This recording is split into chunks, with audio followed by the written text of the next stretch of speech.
Beetlejuice is the comeback of the century. I'm a huge fan of Tim Burton's films, even the ones that most people aren't fond of. But for the last decade or so, none of his work has really struck a chord with me. Yes, that includes Wednesday. So when news broke that he was planning to release a sequel to his 1988 film Beetlejuice, I was concerned, especially considering the recent slew of belated sequels like The Craft Legacy, Indiana Jones and the Dial of Destiny, and Disenchanted, which have been disappointing to say the least.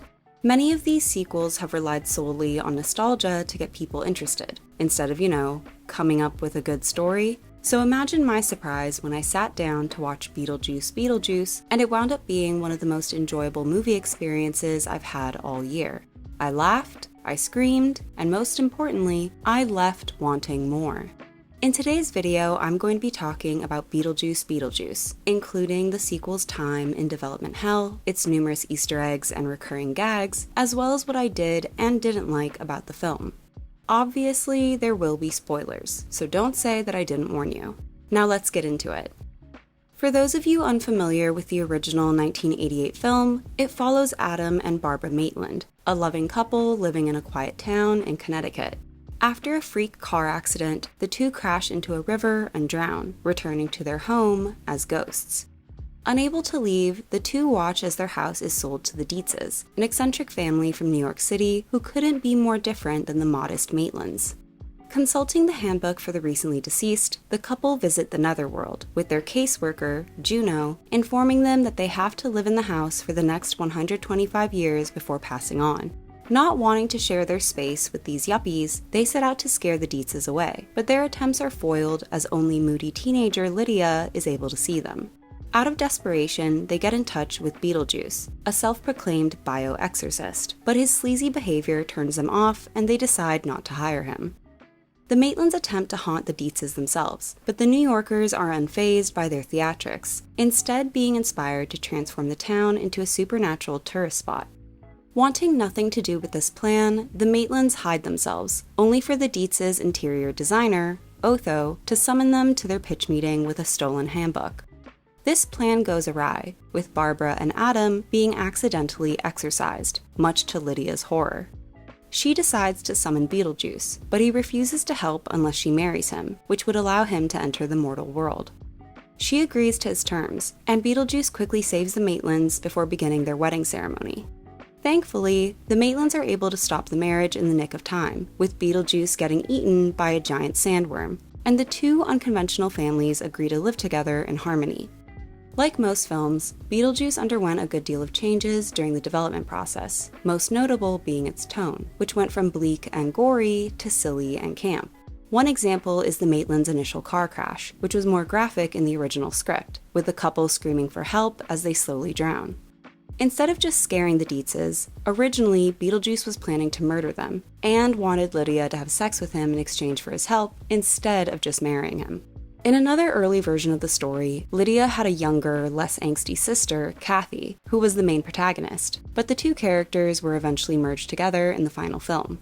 They also played around with a more bittersweet ending, with Lydia dying in a fire during the final battle with Beetlejuice, which allows her to join the Maitlands in the afterlife like she always wanted. Another ending saw the Maitlands shrinking down and moving into the model town, with the Dietzes making them a new house for them to decorate. These changes obviously worked in Beetlejuice's favor, as it became one of the top-grossing films of 1988, and because of this success, an animated spin-off was quickly put into development, with the series airing in September 1989. The show deviated from the source material a good deal to make it more appropriate for children, with Beetlejuice being less of a predator and more of a prankster. He and Lydia also have a more friendly dynamic, with their relationship and adventures being somewhat reminiscent of the more recent grim adventures of Billy and Mandy. While the TV series was airing, the production company commissioned two sequel films, the first being Beetlejuice in Love. Written by Warren Scarron, the original film's script doctor, Beetlejuice in Love had very little overlap with the original film, with only Beetlejuice and Juno returning, and the script also took on a goofier tone inspired by the animated series. In the script, which can be found online, Beetlejuice meets a young man, Leo, who has arrived in the afterlife after falling off the Eiffel Tower while proposing to his girlfriend, Julia. Beetlejuice uses the opportunity to escape to the mortal world, where he begins to pursue Julia romantically, who is sunk into a deep depression following Leo's death. Various hijinks ensue, but Beetlejuice is eventually brought back to the netherworld, while Leo is reincarnated as a baby that Julia adopts. In spite of its potential, the story was shelved following Scarron's untimely passing in December 1990, and a different sequel was pushed into development instead. Written by Jonathan Gems, Beetlejuice Goes Hawaiian was inspired by Tim Burton's desire to combine the contradictory aesthetics of German Expressionism and 1960s beach party movies. Set a few years after the first film, the story followed the Dietzes and Otho on a trip to Hawaii where Charles is developing a new resort, only to discover that their construction site is on top of a Hawaiian burial ground. This awakens a group of ancient spirits, who come back from the afterlife and start causing trouble, prompting the Dietzes to call on Beetlejuice for help. Meanwhile, Lydia begins a romance with a local boy, Kimo, which makes Beetlejuice jealous. Although now married to Rita, a fellow ghost, he gives Lydia a love potion in the hopes of getting her to marry him once again. But just like the first film, his plan is foiled and he's sent back to the afterlife. Both Michael Keaton and Winona Ryder were on board to return for the sequel, but only if Burton directed, which proved to be a more difficult stipulation than expected, as he was occupied with Batman Returns at the time. For one reason or another, the project continued to stall, and by the end of the 1990s, everyone had accepted that the time for a sequel had passed. Decades later, in 2011, Seth Grahame-Smith, who wrote Burton's Dark Shadows, was hired to write a brand new Beetlejuice sequel. Burton, Keaton, and Ryder all expressed interest in returning, but the project struggled to get off the ground, and by 2019, it was shelved once again. In February 2022, yet another sequel was announced, this time focusing on the family dynamic between the three generations of Dietzes. This direction was largely inspired by Burton's own relationship with his children, as well as his experience working with Jenna Ortega on Wednesday, with the actress reminding him of a young Winona Ryder. Taking place 36 years after the events in the original film, Lydia Dietz is now the host of a supernatural talk show, Ghost House, which is produced by her boyfriend, Rory. While filming an episode of the show, Lydia sees visions of Beetlejuice, a frequent happening that has caused her anxiety and paranoia, which she's attempted to manage with drugs and alcohol. Shortly after, her stepmother, Delia, reveals that Lydia's father, Charles, has died, having been eaten by a shark following a plane crash. On the way to his funeral, they pick up Lydia's estranged daughter, Astrid, who believes that her mother is nothing more than a charlatan, something exacerbated by the fact that Lydia can't see her now-deceased husband.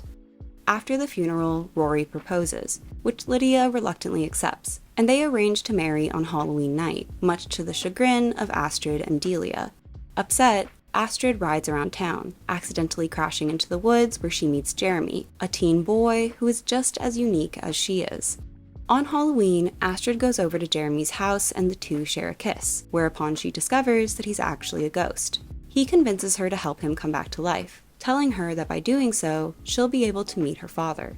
Using the handbook for the recently deceased, the two enter the afterlife, but not before Astrid unknowingly recites an incantation that switches her and Jeremy's mortality.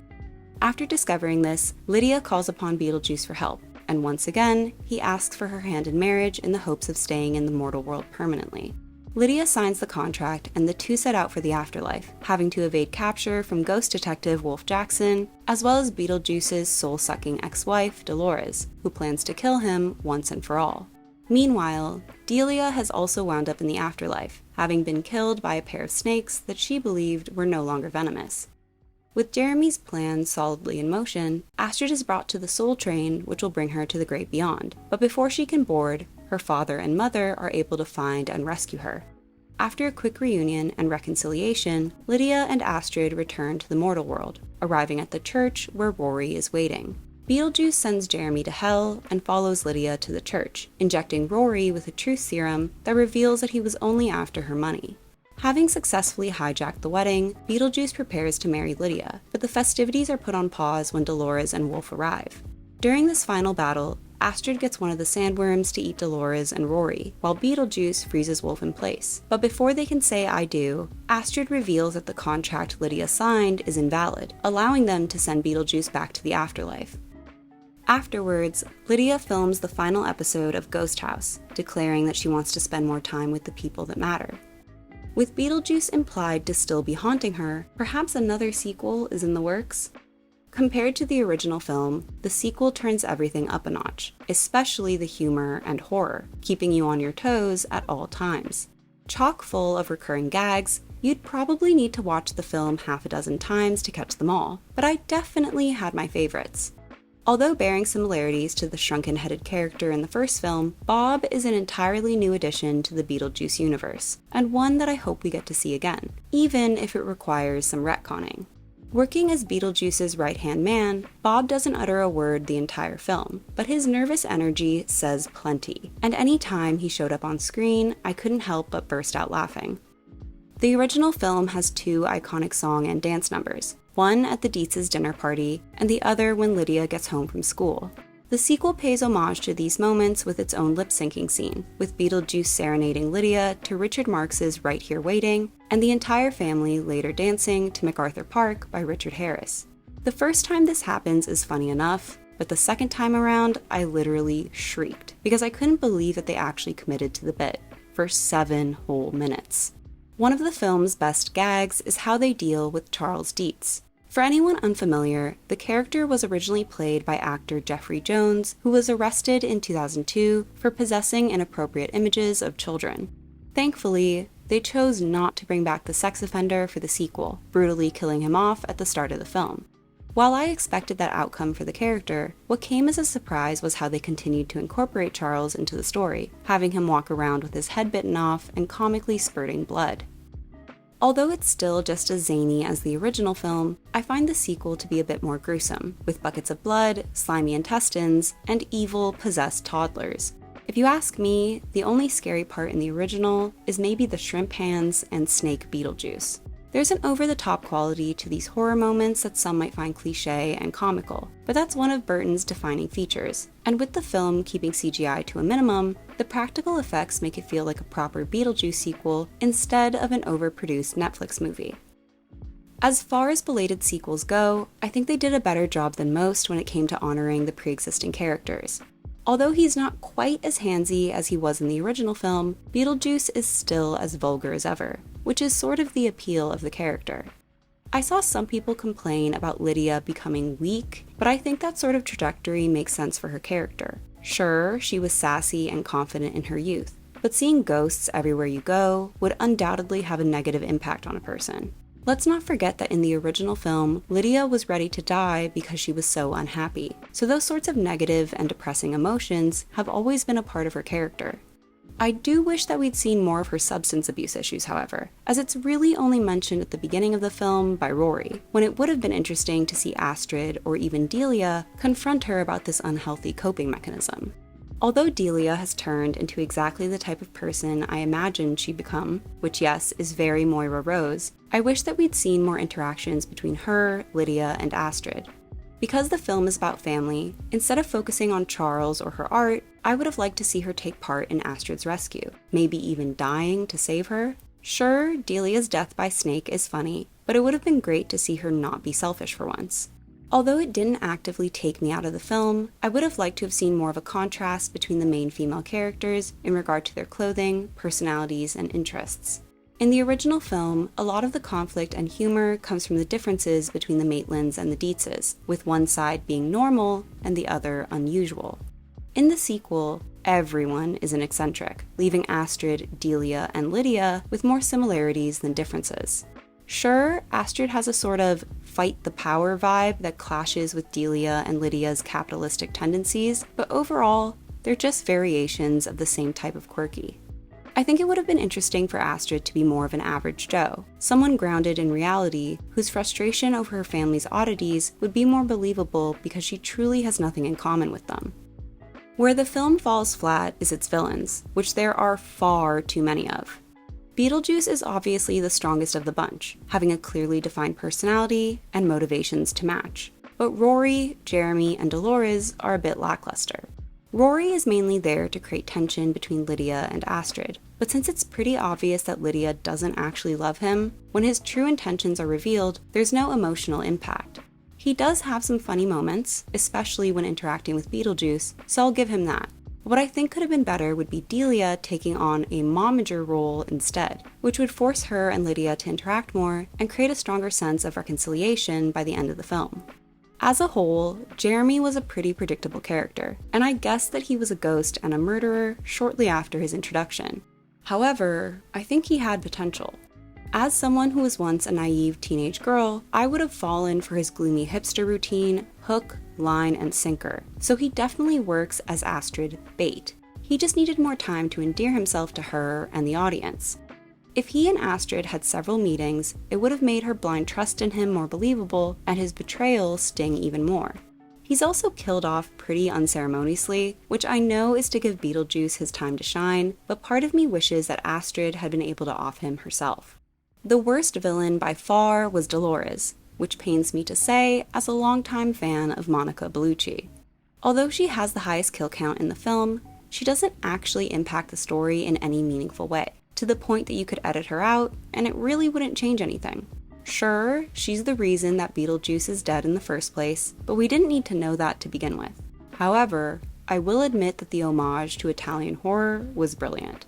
Throughout the film, all Dolores does is strut around in the background and suck the souls of characters who aren't remotely important. She doesn't even interact with any of the main cast until right before she dies. Instead of taking up all of the screen time that could have gone to the Dietzes or Jeremy, I think the character would have been better utilized in a separate film. Maybe hunting down Lydia for seemingly stealing her man. But you know what? I gotta applaud Burton for being like, I'm working with my girlfriend and there's nothing you guys can do about it. Although not technically a villain, Wolf Jackson is another example of a superfluous character. First introduced as the detective chasing after Dolores, he eventually pivots to looking for Beetlejuice, which I think could have been his main storyline all along. However, his B-movie gags of cue cards and multiple cups of coffee are hilarious. Like any sequel, the film has its fair share of Easter eggs, but they're incorporated more seamlessly than most. In order to explain the Maitlands' absence from the house, we get a quick line about Lydia finding a loophole to help them move on. The film itself pokes fun at how convenient that is, but I don't really need a breakdown of the process, considering we can infer that Lydia does the same thing on her show to get rid of difficult ghosts. We also see the return of little Jane Butterfield, the daughter of the Maitlands' real estate agent, and like mother, like daughter, she also attempts to sell the house as quickly as she can. During Beetlejuice and Lydia's wedding, we see them don very similar outfits as they did in the first film, which I love since it's one of the film's most memorable looks, and I guarantee it'll be one of the most popular Halloween costumes this year.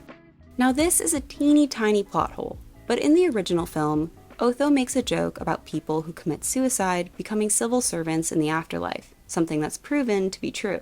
But the sequel seems to have forgotten this detail, as Astrid's father and Wolf Jackson both work in the netherworld despite their deaths being accidents. There's probably a few other plot issues more eagle-eyed viewers noticed, but that's the only one that gave me pause. The 1988 movie is a classic for a reason, but I'll be honest, I prefer the sequel overall. It's by no means a perfect movie, but it's still a damn good time. And after so many bad sequels these last few years, it's given me some hope for the future. Or at the very least, it's given me hope in Tim Burton. What did you think of Beetlejuice? I hope you enjoyed this video. Don't forget to like and subscribe, and I'll see you soon. Bye!